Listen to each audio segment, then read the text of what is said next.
And this is a very capable group that needs no setup or introduction from me to kick us, get us going. So I'll just hand it over to Nitin Nohria, who is chairing the panel, and let the panel introduce themselves and take us to the next piece of the conversation. Thank you. Okay. Thank you. Well, good morning. Good morning. There's moments when you come to an event and you say, pinch me. I don't know how the rest of you feel, but having a morning that begins with Bill George and David Gergen, how better could a start be? How much better could a start be? And these are people who, at some point as a business school professor, Bill George was this great business leader, right? Like you say, what is a case study? We at Harvard Business School think about case studies, and you say, who's the great case study that you want to write about someday? And Bill would have been the perfect example of that. If you think about his career at Medtronic and what he accomplished as a business leader, most people would kill themselves to have like a life like that. Or like, oh my God, what an extraordinary business career. So I remember when I first met Bill George, as he said, Kim Clark had somehow managed to encourage him to think about coming to Harvard Business School. For some reason, I was at that time chosen to be the person who would be Bill's guide to Harvard Business School. Like my role was, talk to Bill George and find a way to have him feel welcome at Harvard Business School. So my first conversation with Bill was, Bill had stepped down from being CEO at Medtronic after 10 years. He could have easily continued for a much longer period of time. So this was not a person who, was at that stage where people were saying, come on, kind of get on with it. It's time for you to leave Medtronic. I mean, he was at the height of his success. Everybody wanted him to stay longer. So I said, Bill, why did you decide to leave? And he said, if Washington had the sensibility to decide that there should be term limits, I believe that every job should have term limits. And being CEO for 10 years is about all I wanted to ever be. In fact, I had told the board of Medtronic that I would be CEO for only 10 years when I joined. They didn't believe me when I first said that to them. And here I am. At 10 years, it was done. But then, so I imagine at that moment, you look at the rest of your life, which is still a long life ahead, and you ask yourself, will my second act be, what will my second act be? And here we are today to celebrate this 30 years of this amazing foundation that Penny and he have built. And I don't know about the rest of you, but I think that Bill's second act has been even more glorious than his first. That this is a period.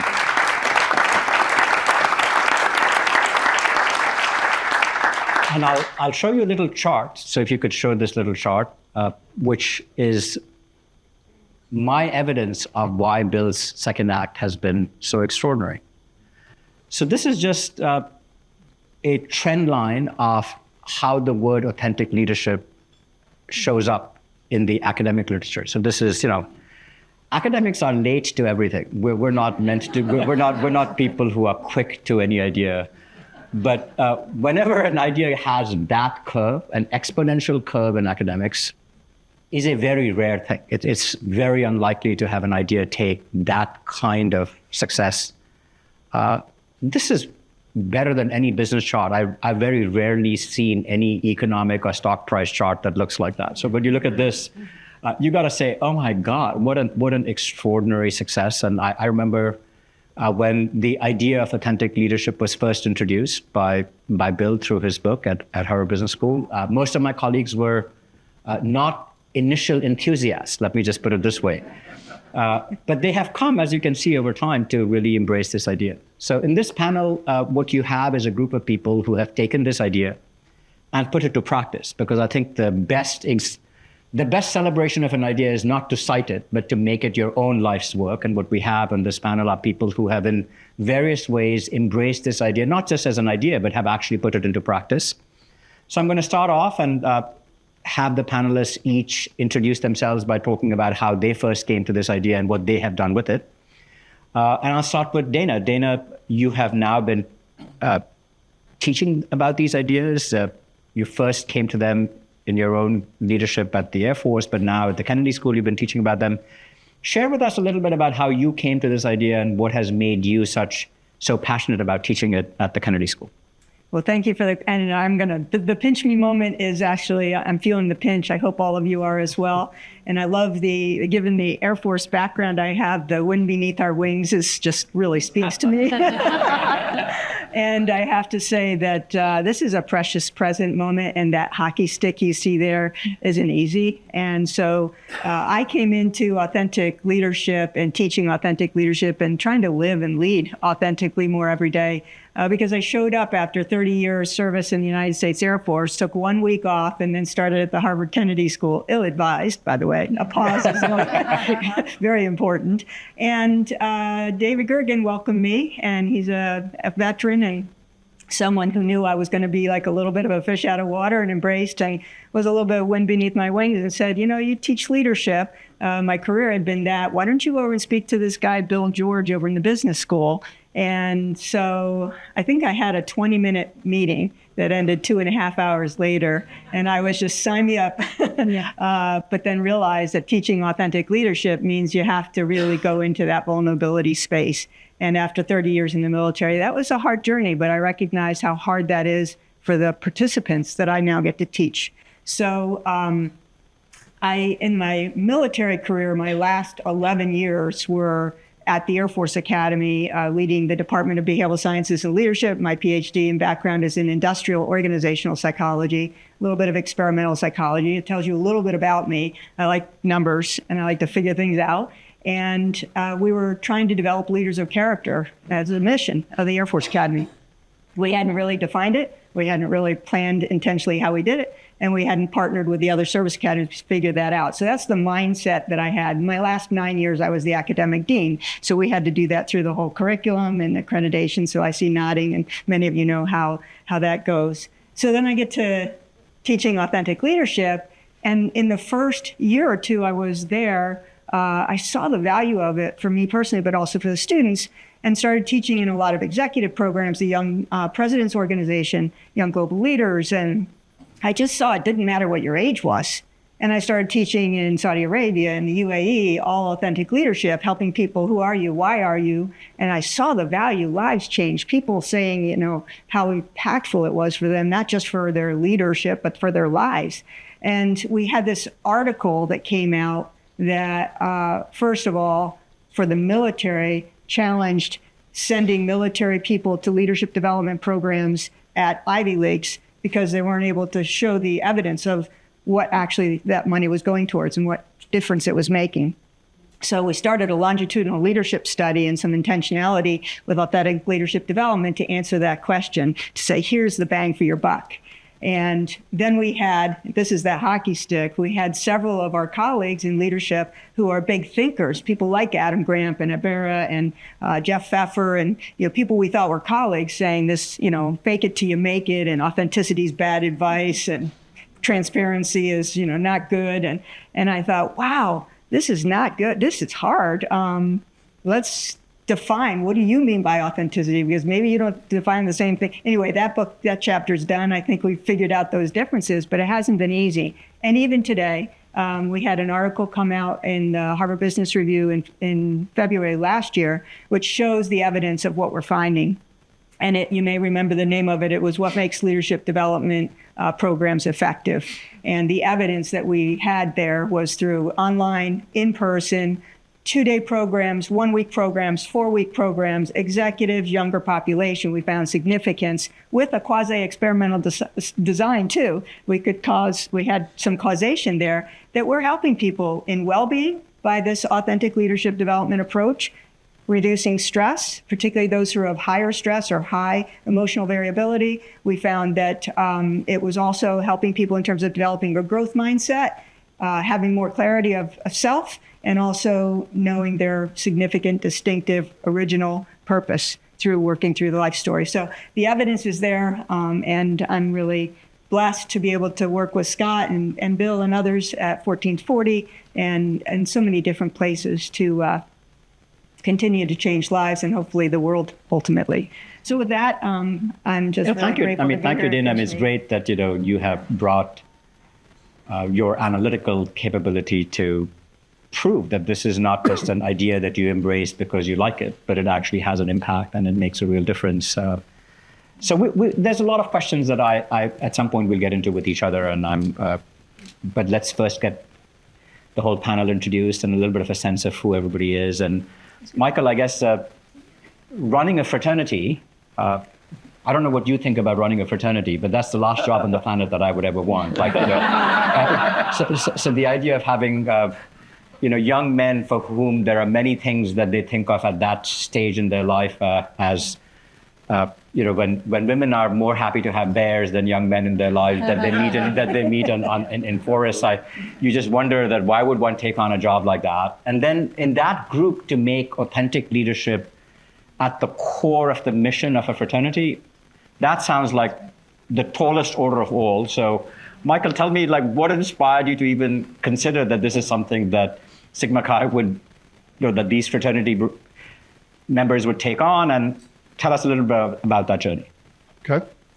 Well, I too am pinching myself each and every moment of being here. I've had some amazing discussions with a lot of people in this room. It's been great to get to know all the wonderful work you all are doing. My work with Sigma Chi is as a volunteer, believe it or not, and started in 1999 when I met Bill George at then a leadership program we called Horizons, 1 week immersion for undergraduates to go through leadership development. And it was based on a premise of 4 principles. You might be familiar with them. You've heard about them today. First, you have to understand yourself and what type of leader you want to be and how you align to your true north and your values. Then you need to understand your strengths and improvement areas so that you can go partner with other people to bring them aboard the team and work cohesively to build high-performance teams. And then you can talk about leadership all day long, and authentic leadership all day long, but we then ask those undergraduate men to put it into action and develop action where they're going to show what they've learned they can put to action for the 4th principle is the betterment of the community and paying it forward. So it started back in 1999, and then I became international president, and I didn't like that we always have these leadership workshops. We teach the same old stuff, teach them how to run their offices and their chapters and their universities, yet the behavior never changed. And I had a mission to eradicate hazing, as some of you have seen those stories, and had some crucibles in my life that affected me with my kids, that while I was becoming the international president of Sigma Chi, 250,000 living members, I had a son getting severely hazed. And forever created a profound moment that I still hold dear. You can see I get emotionally just talking about that incident some 10 years ago, believe it or not. So in 2017, after I thought I was done, and by the way, still working a full-time career and raising a family and everything, the current international president at that time said, would you take over our educational programs and redo them all? I said, well, I'm a dreamer, so if I'm going to redo them all, the vision is that we should get our curriculum accredited and become a higher ed institution. Same guidelines, same metrics, same analysis, same rigors of looking at the curriculum and going through that whole process. And so they said, do whatever you want to do. So I love getting a clean sheet of paper and shaking it up. In 2022, we became accredited with the Department of Education through MSA, a regional accreditor. After they removed those barriers, we could go find any accreditor to take us on. We're in our 7-year journey right now. And we developed curriculum, and one of those was an inspiration by the George Family Foundation, is authentic leadership. It's a master certificate that all our young men that join, they first go through the True North Leadership Certificate. We give stackable certificates, which is really big now for young people. They get those life experiences. And we teach them how to be vulnerable and how they work on opening themselves up. Too often right now, these young people just communicate through emojis and text and now X and everything else. And it's not healthy. So every time we engage in a program, we are taking down the walls and telling them that if you let somebody see your heart and your soul, yeah, you might get hurt occasionally or so, but they will be inspired much more and be able to do much greater things as they move forward. And so that True North certificate, believe it or not, is the first thing they do when they become a member of our organization during the first 8 weeks.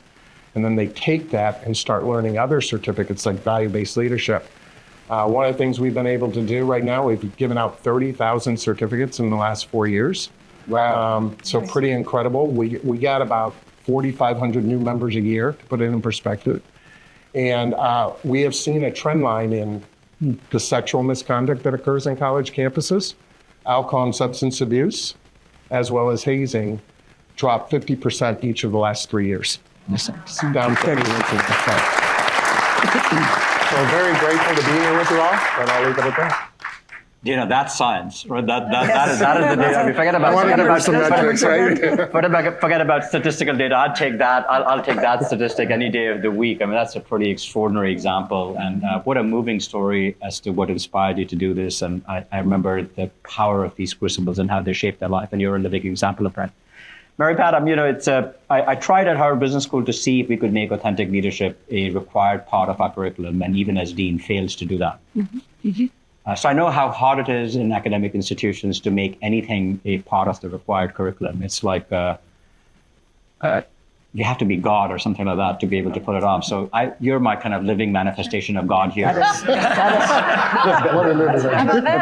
Because Mary Pat is the only one whom I know who at an institution like Duke has somehow found a way to now make authentic leadership development a core part of your curriculum. So tell us a little bit about what inspired you to do that, and how have you been able to pull this off? Yes, great. Well, thanks, everybody. Nice to see you. So appreciative of the opportunity to join you all. At Duke, we have been working with this generation of students, and there's already a theme I'm hearing this morning around sort of how young people, if you're in college today, you grew up in the smartphone times. You have not been able to go anywhere without being recorded. I'm looking at Dylan, who's a high school senior to be. You can't go anywhere without all of your actions being textable, recordable, audio captured.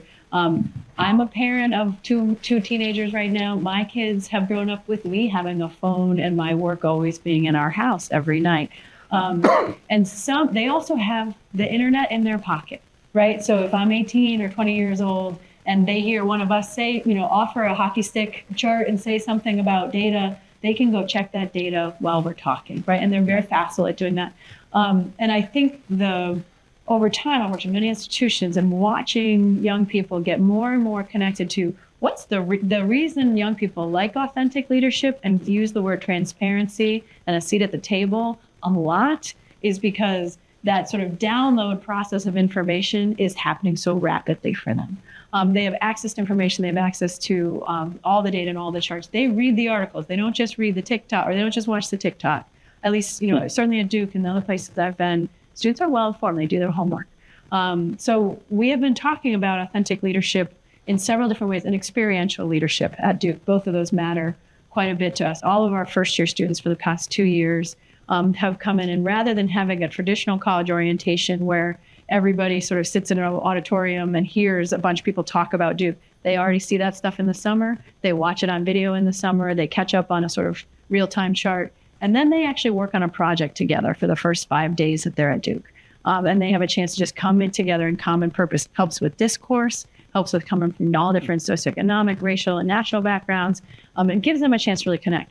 The authentic leadership part is, in using True North, has been incredibly well received. Right now, we've got about 300 student leaders at Duke who are doing the authentic, who are doing True North as part of their leadership onboarding at the start of the academic year. And throughout the year, our residential assistants, our identity and cultural center leaders, our student workers, and then the students who run these experiential orientation programs, which they build and develop themselves. At our kickoff, last thing I'll say for now, our kickoff last year, Bill came and did a panel with 3 recent Duke grads from the class of 2017, 2015, and 2012, and something like that. And watching Bill with these young leaders, young civic engagers, they're finding their way out in the world right now. Watching the discourse get modeled between Bill and these young leaders, 2 of whom were young people of color, all of whom were sort of in different sort of fields, was extraordinary. And modeling for our current students the back and forth of risk taking, and what does it mean if your identity sort of impact your ability to take a risk? How do you make mistakes in your sort of professional career? How do you kind of recalibrate those fallibilities, right? So back to this idea that they've all been growing up sort of on record their entire lives. Risk-taking and mistakes and authenticity are different for them than they were when your mistakes happened with your college friends. You were talking about it, and nobody, you could talk about it later, but there wasn't a real-time video of it, right? So I could say so much more about this, but the predictive quality of authentic leadership, the ways that sort of understanding you're going to develop as a person, you don't show up at any institution at 18 or 25 fully formed. That's been part of our work too. You can keep evolving as a human and as a learner and a leader. That resonates so well. So it's so natural for us to get to do that. So yeah, I'll say more later. Yeah. Thank you, Mary Beth. Sure. Yeah. Steve, these days, being provost or president is a job that strikes people with terror more than with joy. There was a time when people aspired to get these jobs, and now having one seems like, oh, am I sitting on just a keg of dynamite? So, Georgia Tech is a place that all of these are institutions that have had a very strong influence in Bill's life. Georgia Tech has certainly been, we're all, as I was saying to you early this morning, thank you for the early education you gave Bill, because that made him who he is and a gift to all of us. So tell us a little bit about your role as provost at Georgia Tech, and how in this moment, perhaps even with a slight turn, how these ideas of authentic leadership help you as a leader navigate this moment. And then what are you doing with your students? So just like, we have a saying in my family, 10 to the obvious. Mm-hmm. My obvious moment is I'm having the biggest imposter syndrome moment of my life right now. And that's really true. So I'll try to get through it. Anyone who would want to be a provost in the midst of a pandemic, you need to either, question their sanity or motives. And I think there's probably some truth to both that. Well, thanks for asking, because I think I don't teach leadership. I'm not like the others here, but I am a serial abuser of authentic leadership. And I think that's why I'd like to talk a little bit as maybe my own path, because I think that probably resonates a lot with here. But I will start with some brag, because I know Georgia Tech is such a big part of Bill's life, and I'll brag a little bit because I think, and I'll just be really, really honest, because we're located in the South, I think people still have a lot of preconceived stereotypes about it, but we're an amazing institution. We're the largest producer of STEM talent in America. We have 50,000 students, 45,000 studying engineering and computer science. We are the largest source of talent. I'll go through a little statistics, but it's a brag, but it also highlights the challenge that we have in educating our students. We are the only university in America, including a 3-lettered university in Boston, that has all of our engineering programs in the top 5. Mm-hmm. Almost all of them are ranked number 1 among publics, and almost all of them are the largest programs of their type. And I want to give an example of the challenge that both incredible opportunity and gift that we've got and challenge we have. We are the number 1 ranked program in aerospace engineering in America. We graduate 15% of all aerospace engineers in America. Incredible, obviously, opportunity in educating those students. We are the number 1 source of talent for Boeing. How about that? That's a challenge. Right. There, the brag suddenly turned very quickly. No, and that exactly, and that's the challenge we have.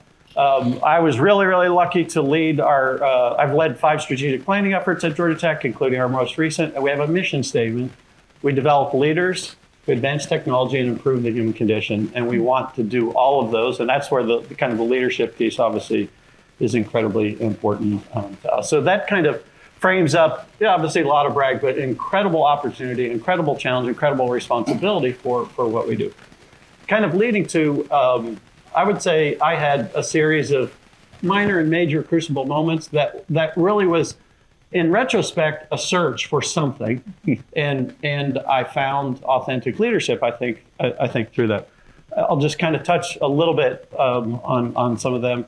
Grew up in a very, very chaotic family with drugs and alcohol, and that produced a kid who had the biggest case of imposter syndrome. I say to students, of course, when you say, hey, how many know imposter syndrome? 100%. And I say, don't use that word. You need to pay me a royalty because I invented that term. So that very much, that feels like that. Tons of struggles in my 20s around mental health and well-being, and really struggled. Of course, I would say tons of our students, same thing. Kind of move forward into real life. 25 years ago, adopted a fantastic baby, now man, from Guatemala. Thought I was an ally. Thought I was an ally for kind of all causes. Moved from a passive to active ally around raising a young man of color, and got to see the amazing, incredible challenges that young men of color face.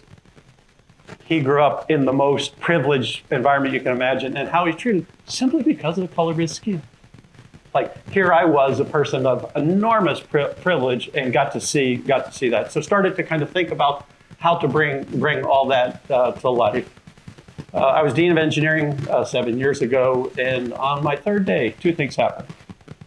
In the morning, my wife was diagnosed with an incurable cancer. And that afternoon, got a phone call that one of an engineering student was shot and killed by one of our police officers. So talk about a crucible moment, right? And then that led to a bunch of stuff. The one thing I want to highlight was about our culture. So again, we go back to things that we have to be really honest about at Georgia Tech, even a fantastic place. We did a culture report about who it is we are. Very thoughtful group of people. The first sentence of our culture report, this is a month later. The thing that binds our students together, the thing that holds our students together, is shared despair.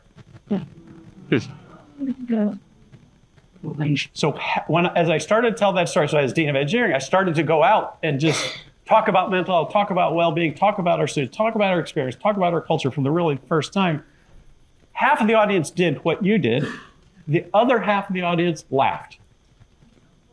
We have incredible work to do within this amazing, incredible institution. Still incredible work around culture. So have tried to do that, all in the context. So then during the pandemic, became provost and started to get immersed in culture wars.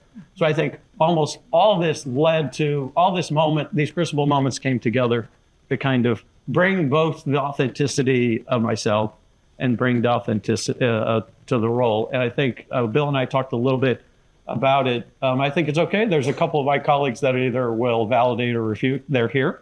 But I think through that, I think by embracing authentic leadership, developed an enormous sense of trust. You encourage us to brag a little bit.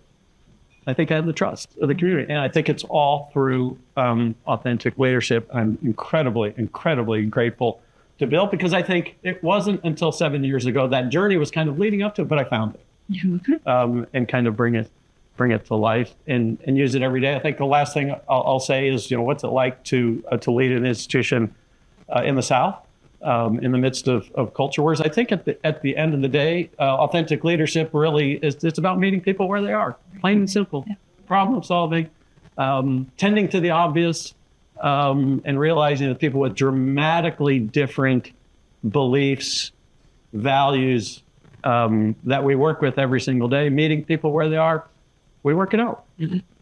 So thanks a lot. That's good.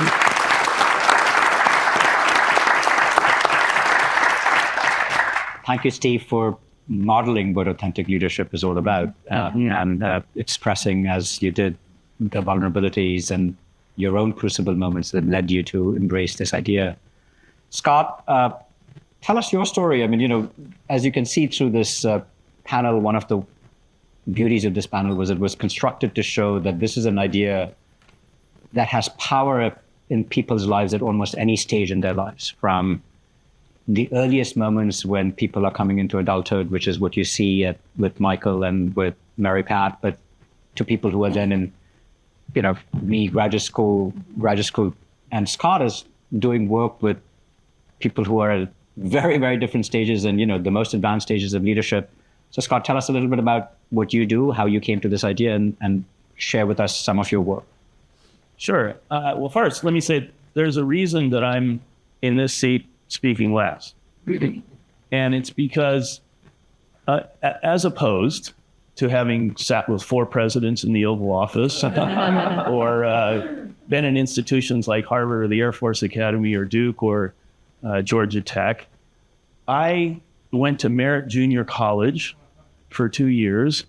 And then in order to get finished with college, I opened the handbook at the Cal State College, which I went to because it only cost $2 a unit. And I said, what is the fewest number of units I could major in to get out of here? Unsurprisingly, it turned out to be economics. And so I did that. I did that and I left. So you have here's both ends of the spectrum. Or maybe I should say I'm setting new standards for imposter syndrome. So my story is more of, to the comment about privilege also, by pure birth lottery and timing, I was in the 80s, in my 20s at the time, late 20s, and I'm 70s and 80s. I'm a white male in Silicon Valley at the time that internet comes along and creates a change, right? So you couldn't have put it on a T and gotten more opportunity handed to you than that. And I find myself more aware of that all the time. And to shorten the story of all of it, it led to the opportunity to be part of a company that landed in the midst of that wave. And it went from a company of 10 of us in a short number of years to a company of 3,000 or 4,000 and a couple of $1 billion of revenue. And we were in 100 countries around the world. And I had this moment after my father had passed of saying, well, what am I doing? And what actually should I do? Since being a project manager of a team wasn't the assignment anymore. And that was when the closest I ever got to Harvard was a bootleg copy of a Harvard Business Review article that Bill wrote on the subject of authentic leadership. And what I was able to figure out was that as we now have all these people all over the place, I need to figure out what I'm going to contribute, because it's not flying in and coming up with something smarter than 2,000 people doing what they're doing every day. So what is the job description? And so I thought, and what I first thought was, well, it's about leadership. And so I'm going to start teaching that and talking about that and making that the thing. And somebody said to me very early on, Scott, nobody cares what you know until they know who you are. Mm-hmm. And unless you start there, nobody's listening. And so I thought at that point, okay, well, it's about, and that's where authenticity came into the picture. And it's, okay, well, then the assignment is you need to start with sharing that. But I found something in that effort that became a prerequisite, which was, for me, you can't share what you don't know. And so, do I really know who's in here? And much to what David spoke about, how critical that is, was something I don't claim to know that today, by the way. I'm just that many years further into the journey. But this notion of self-awareness and figuring out from the inside who one really is, in order to bring that forward, in order to create trust, in order for there to be inspiration, that was our sequence of thought about all this, was what it became. And then from that point, which was about 2004 or 5, now it's 20 years, taught Bill's work. And without meeting him, I didn't meet him until 2015, 14 or 15 or so, when Joni, my wife, was here, and Bill and Penny and I went out to dinner, and subsequently got invited to their home to talk about how to do this. And we were fortunate enough to have Bill's work and True North become part of 1440, and there's a bunch of amazing graduates of the True North program in the crowd here.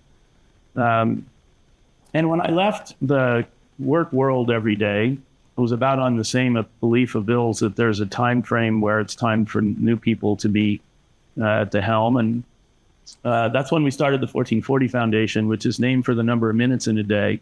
And it's about being present, and it's about relationship. And it's kind of to where I guess my thinking on all of this has evolved today, which is that connection is actually a biological need. It's not a nice to have.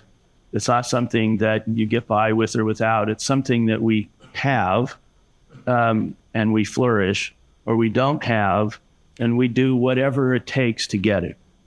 And unfortunately, sometimes that means joining gangs and it means doing bad things. But without connection, we will do whatever it takes to get it because we need it to survive.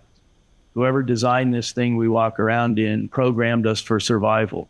And the basic biological need for survival is to be connected. And that can either be a powerful enabler or it can be a very harmful motivator.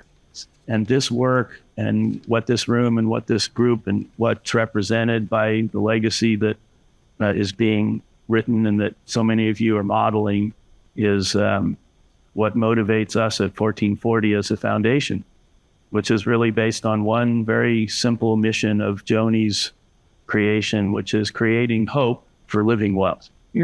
And to your comment about the ripples of hope, that's the, if you want to live well, create hope.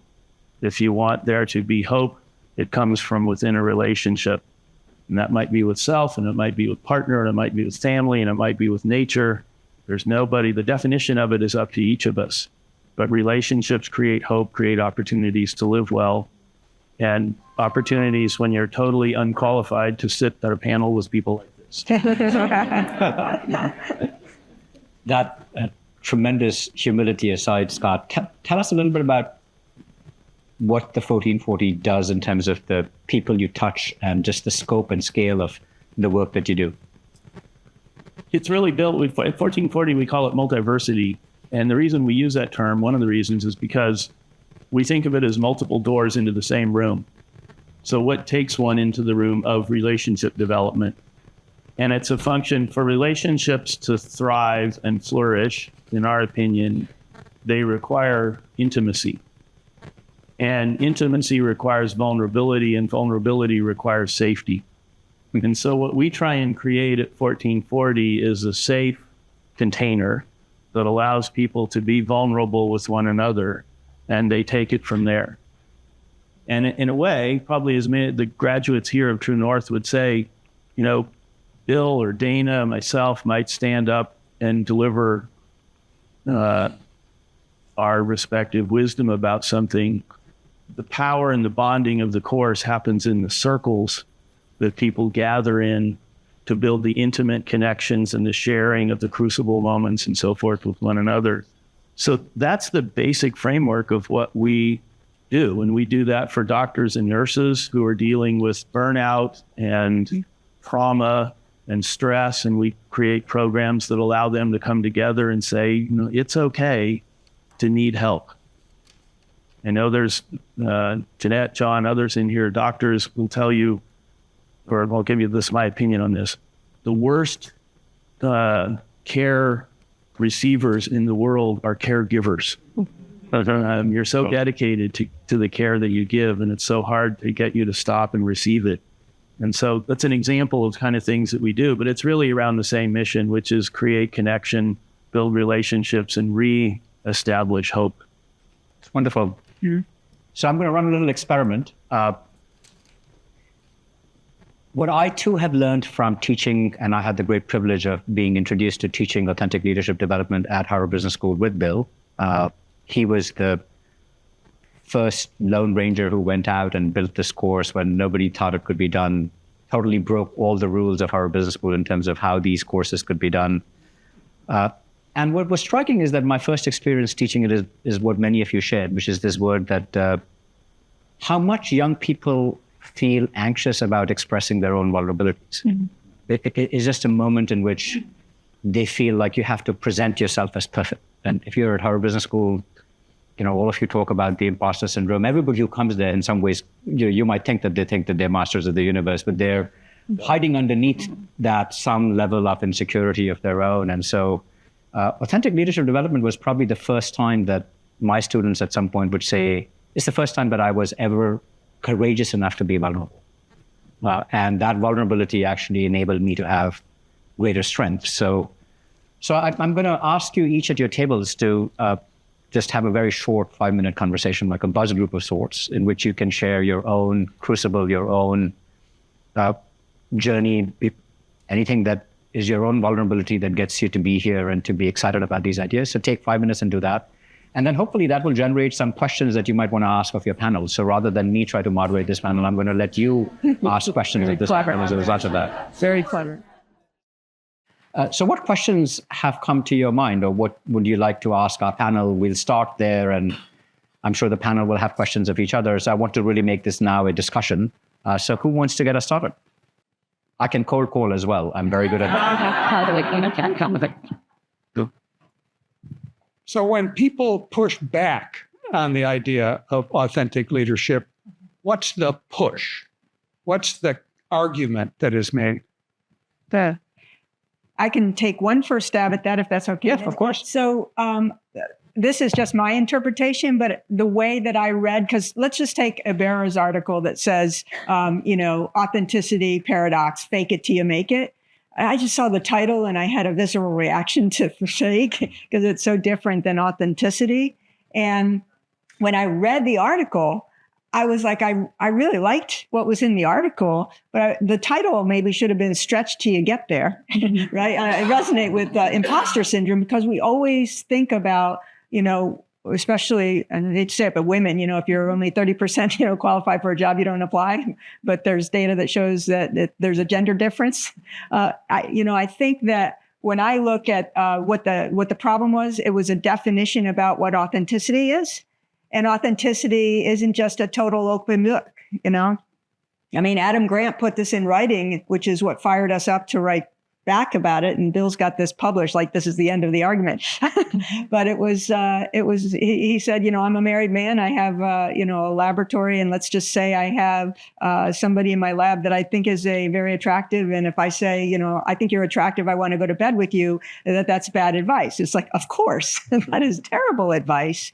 That is not authenticity, right? Authenticity is highly self-monitored, is high emotional intelligence, cares deeply about the other person. So we had to have that conversation. And then we got to a place where I think we were both in agreement about the value of authenticity. But that's just an interpretation I have on that word.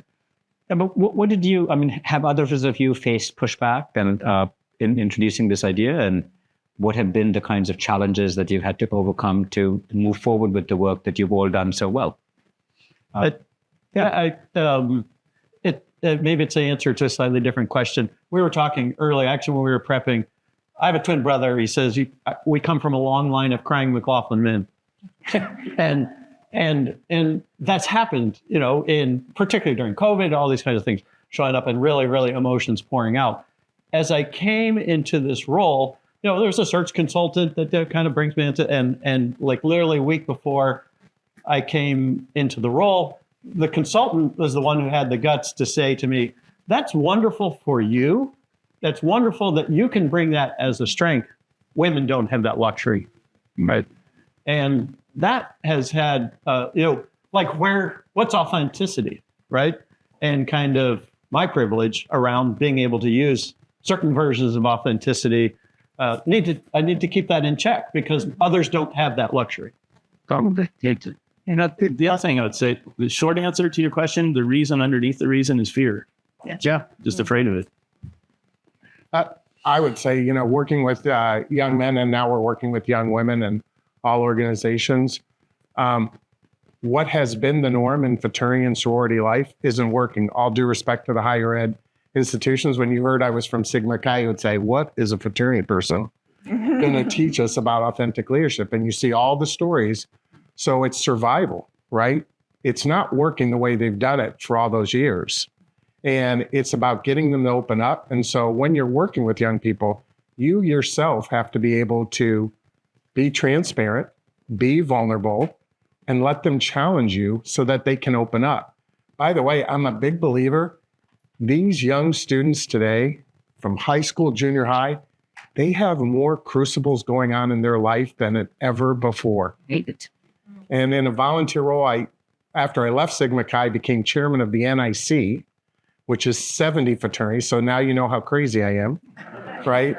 And I was chairman of that board of directors, and they see that same issue going on. So we started researching this Generation Z, tail end of Generation Z, and now Generation A are more inclined to give back to the community, want to be involved in the environment, are less likely to drink, are less likely to use alcohol, are wanting relationships later in their life. They're more mature than you think they are. That's right. Yeah. It's great to hear. Yeah. So the only other thing I would add is that in my experience, one of the big challenges that you have to overcome is that the people in, at least in academic institutions, who teach are teachers. Yeah. And teaching authentic leadership is about turning over the trust to the students. And so it's less about your expertise and more about actually getting the students to, so take the first big challenge that we had at Harvard Business School is that we have classes that are 30 sessions long, right? So the instructor is supposed to be in the front of the room for 30 sessions in order to get credit for teaching 30 sessions. Bill George says, we're going to convert this class into half of the classes are going to be case discussions and the other half are going to be these leadership discussion groups. Just getting that approved in an academic setting. I mean, it sounds trivial, but it's an extraordinary thing because people say, that's not a real course. Where's the instructor? What are they doing? So this is not something that we can therefore teach to everybody else. And so at some point, I had to volunteer to teach myself to say this is a real course. And it's the only way to have gotten the other of my colleagues to start to agree that this is not something that is a unique Bill George weird course that can only be taught by him to a small group of select people, right? So these are the kinds of challenges I do think that one has to be aware of. They sound funny when you describe them, but this is the reality of the kinds of frictions that you encounter in academic life. And I can see from my academic colleagues a big head nodding, so they all know the world that we've lived through. We were just discussing in the break. The one-liner I like is, it's easier to change the course of history than it is to change a history course. It's 100% true. 100%. So, yeah. Yep. Other questions? Yes, sir. So there's an example. There's an example of lack of authentic leadership that I'm going to point to, which we all saw with the presidents of the various schools testifying before Congress. And my daughter and I were looking at that and having a discussion about how when you're asked a question, there's a question on the surface, and there's a question under that question, and there's another question under that, and so on and so forth. And how do you answer by irrigating all the way down and then coming eventually to the surface? And so the presidents were asked essentially, do you condemn, anti-Semitism? Of course, yes. I mean, it's just a question of, are you a human being, right? Are you an authentic person? So my daughter is 21, this daughter. And so she doesn't know another example of that I pointed out to her, which is Michael Dukakis was asked this question about if your wife was raped and murdered, and he's like, he didn't answer. Like he answered like it was, it's like, my wife was murdered, I killed that mother, whatever. You know what I mean? He's like, he didn't answer like a human being. He's like going that way. So anyway, I just wanted to say thank you guys for these great examples, and thank you, Bill, because this is an ongoing conversation about, are you a human being? What is your value and as much as you are teaching it and in doing all the things that you have to do academically, it's a fundamental question about your humanity, right? Yeah. Thank you for that observation. I think that one of the things that we've learned, and I'm curious as to what the panelists' reaction is, that what makes you sound, we have these examples a lot, which when leaders look at themselves, they can't believe what they just did. So he said, nobody wants to do that, right? Like nobody deliberately stands up and says, I want to be caught on videotape saying a set of things where even when I look at myself, then 2 hours later, I'm going to look like an idiot. And yet we repeatedly have examples of that. So there's no shortage of this, right? We can look at these current examples of these presidents as just one example. But so what is it that gets in the way of us being authentic? Like, why do we end up being cautious? So I can tell you why I think these presidents were being so cautious. Because the next question that they knew someone had trained to ask was the question, well, then if you think that this is anti-Semitic, why haven't you thrown all these students out? Which is already the challenge that they're now facing in many of these universities, right? Like people are asking the question immediately that if you believe this is wrong, then how come these students are still students in your classroom? Like if you believe that someone was cheating and had committed academic dishonesty, you would have no issues. By now, they'd be gone, right? If you believe that someone had done something that was racist and they'd use the N-word, they'd be gone by now. So why is it that all these people who you think are anti-Semitic are still at the school? And the reality is that most presidents are unsure about what disciplinary process they have. Like, we just heard from Steve that changing a history course is harder than changing the course of history. Changing a disciplinary process for a university president is even more difficult than changing a history course, right? So it's not something that you can willy-nilly just change because you don't own it. It's owned by the faculty. There's a lot of process that's involved. So it's worth asking the question that what are the frictions, what are the anxieties that we carry as leaders that cause us to hesitate from being at that moment fully human? Because it seems very easy, right? It seems very easy that the right answer would have been to just express your humanity. And yet we see these enormously talented, sophisticated, well-chosen leaders. Like these are not people who just somehow rose to the top and became presidents of these great universities because we knew that they would stand up in front of Congress and say stupid things, right? I mean, just let's be clear. There's no process that would have led to that selection. So there's something to understand in these moments which require some, at least appreciation for what causes us to trip. Because I think if we don't understand that, we're going to see inauthenticity everywhere. And if we don't have an appreciation for what gets in the way of being authentic, I think it's important to think about that moment in that sense. So I'm just curious whether I went into a little bit of a monologue here, but I'm curious about whether those of you who've actually had to live this have thought about this and what your response might be. I don't think I've gone 25 minutes without thinking about this since October 7th. The thing that I think is challenging for I'm going to say elite higher ed, the really selective kind of self-referential sort of places, is that we have a lot of internal politics, internal discourse. And I think in all these different congressional hearings over the course of the year, the audience is different than the audience that the presidents think about every minute of every day. I don't know that any of those presidents could have gone back to their institution if they had answered questions, as you said, the questions that were coming after that. I'm not sure they would have been president anyways, because the faculty would have turned on them in a way that's kind of local politics, not the literal national politics. And you see that with Manoush Shafiq, right? She had a different challenge at her hands when she went back to Columbia. I'll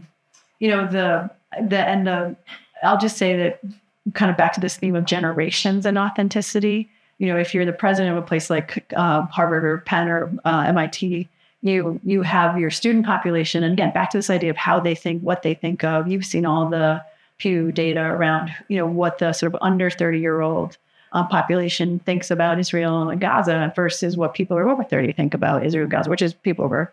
It goes to this generational window too. So for us to talk about authenticity here and a takeaway lesson, I think some awareness of that breadth of who the audience is in those moments. We've been practicing at Duke, and there was a thing at Berkeley in April where students came to the law school dean's house and sort of stood and sort of talked. And we've done an after action multiple times around how you would handle it, how you would handle that. And for a lot of us, it's been practice being, what are your values? It goes back to true north. What are your values? What do you believe in? How do you sort of lead with that? And then in moments of pressure and stress, I've had my own moments of pressure and stress this year, kind of taking a minute, that sort of integrative sort of well-being piece. It has been a really taxing time for anybody to try to think about working with all these different constituencies. I don't know if I have any answer. I'm just trying to color the human being factor for all these leaders, because it's not been easy. Okay. Yes. Yeah. Please. Yeah. Just looking at these words, authenticity and leadership, they are the opposite of stagnant. They're every day they are moving and growing and changing. And one of my questions was, you individually in this time, what is the most important value or characteristic or quality that you rely on to be an authentic leader? Oh, that's great. The first word that comes to mind for me is curiosity and, the learning mindset. And I think that gets us into leaning a little bit more of, if we're having a reaction about something, what is that about, what's going on here?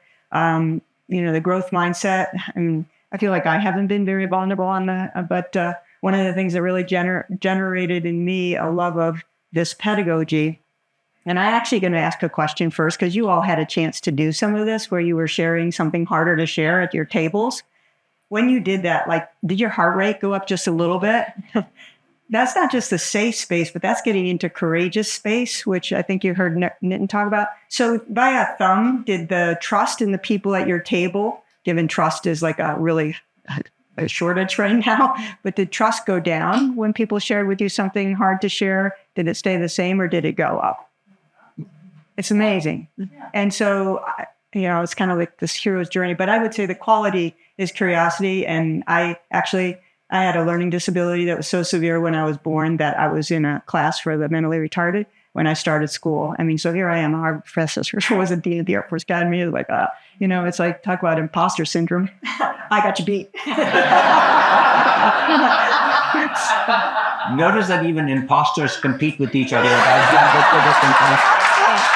That's a pretty interesting observation to be paying attention to. Michael. So if I just finish that real quick, because I grew up saying I can't until I had to say I can't yet, and then I'll try. And so, this developing leaders is something that's deep to my core. So my answer is also deep to my core about curiosity and growth mindset and learning. That's a wonderful word. And maybe if we can model that across the panel and just say, what's the word that you are most attached to right now to stay authentic and to try and stay authentic? And what is a difficult time, I think, to continue to practice authenticity? So, Michael. Yeah. 3 words that come to mind, but I'll focus on the one is open trust. Because then that's an active process of letting your guard down to let others in. And it's followed by humility.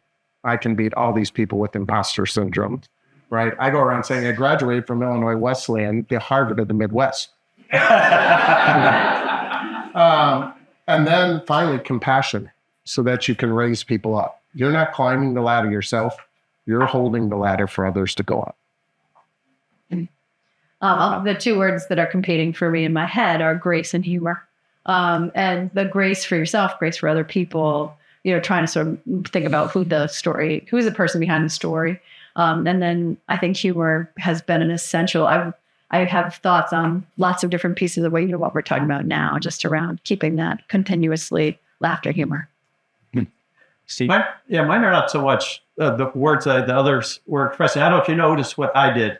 The very first thing out of my mind was tend to the obvious. So I think I've developed, to try to stay authentic, I developed a muscle that I'm proud of, is that like in this moment, it was building as it was coming here. Like, how in the world am I going to get through this moment of that? And so my brain goes to tend to the obvious. And so you talk about the obvious. And so that then brings it down. Talk about, even if it's completely disconnected, talk about, because I can't get past what's at the top of my head. I literally can't get past it. So get it out. And then the obvious thing. And that, I think, leads into the authenticity. I picking up what Dane said, I think the word for me is courage. And, courage is not the absence of fear. The courage is being afraid and doing it anyway. Yeah. And these are barriers we all have to cross. And as leaders, people don't do what you say, they do what you model. And I have an analogy the true Northers have heard me use in the course, which is it's kind of like the high school dance. Nobody wants to be the first to walk across the gym floor and be afraid of rejection, but 5 minutes later, everybody's dancing. Yeah. And so courage is what it takes to be the person who does it first. And that's kind of one of the leaders, in my view, primary responsibilities. I'm going to suggest a couple of next steps, if that's okay. When we were sort of chatting a little bit as a panel before we got going, everybody was saying, well, I hope that Bill will say a few reflections toward the end of the conversation. So I think we're going to do that. So that's surprising Bill by that. Bill's going to get a whopping 15 seconds worth of prep time to think about those thoughts before I do that. And then when he does that, Nitin, if you were the panel, want to sort of put forth a couple of thoughts or sort of prompts for the tables to be thinking about. And then after that, we're going to go to about a 30-minute table discussion. Again, there's no reporting out. This is you all connecting with this, with whatever this brought up today as you were talking about it, and with the additional prompts the panel gets. And then after that, we're going to have a break before we start our next piece at 11:15. So we got plenty of time going. I'll keep on reiterating the timing. But that's, I think, what the next steps would be. And so, Bill, would you mind taking this mic from me and sharing a few reflections? Well, I appreciate the depth of the discussion and the honesty you all have brought to it. And Peter, I appreciate your asking that question. I would answer it this way. I read a book by Father John Powell about 25 years ago, 30 years ago, called Why Am I Afraid to Tell You Who I Really Am? And I've learned through all of my work that all of us have insecurities. We all go through what Warren Bennis taught me, the word crucibles. We all go through difficult times. And I kind of want to dress nicely and cover that up and let you see who I really am, because I'm afraid that you would reject me. If you really knew who I was, you would think I was a fraud, and or you would think I was different. I'm fearful. And so we have to overcome that fear before we can become authentic leaders. We have to share from the depths of our heart, what is that crucible? I was telling my group, my father wanted me to be a leader, and I never got chosen to lead anything. So I decided I need a title before I can be a leader. So I ran for office 7 times, once in high school and 6 at Georgia Tech, and lost all 7. So you see what a great leader I was. But you really have to learn. And so I think that is really key, is getting people to open up. One of the challenges we have at academics, and I would say, is it's hard for faculty who are used to being teachers, putting themselves above, really getting down and sharing their crucibles. But until you do, we connect. See, I don't think we connect through our strengths. I don't think we connect, say, wow, that person's the smartest person in the whole room. We don't really make an emotional connection. We connect through our vulnerabilities. And so when you all share your own vulnerabilities, when everyone does, that's how we connect as human beings. Oh, you went through that? Oh, I didn't. I've gone through my own. And that's how I think by that sharing, we create the relationship. So Scott used the word fear. We overcome our fear by sharing and saying, hey, trust level went up, right? And so I think this is key to building all relationships. And so I appreciate the work you're doing by spreading this. There was some pushback. By the way, I've seen 50 years, 60 years. It's really coming, but it takes a long time. I'm a very impatient person. I thought authentic leadership is obvious. People, what does it mean? People would say, what does it mean? I said, well, it means being genuine, being real. Who doesn't want to be that? But they were really asking, do I dare be real? Do I dare be authentic? Because I'm afraid you'll. So I've seen how long it takes for things to take hold. But when they do, they really take hold. And there's inevitably, Penny talks about the pendulum swinging. There's inevitably a pushing back. We're seeing this now in DEI. We're seeing in LGBTQ. There's a pushing back against these societal changes. And clearly we saw that, as was alluded to in 2015. Some people push back pretty hard. That's actually a good thing. It forces you to say, is this really real? Let's not get defensive. Let's really talk about what's important here, and to kind of raise the bar of our understanding. So I think that patience is something I've had to learn. So thank you. Thank you.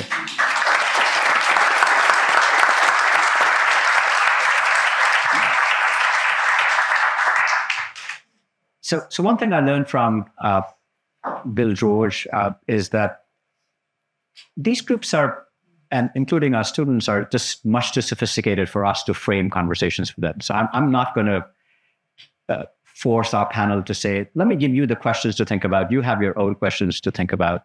I'll just leave you with one reflection, which is the same place where I started, right? So you saw that chart on authentic leadership that just went up.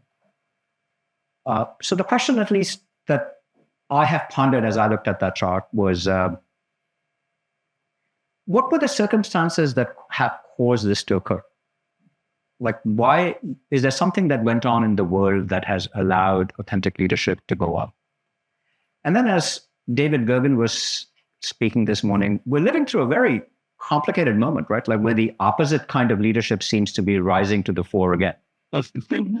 So we used to say that authentic leadership in some ways replaced the kind of command and control, top-down, lead from the top, take no prisoners kind of leadership.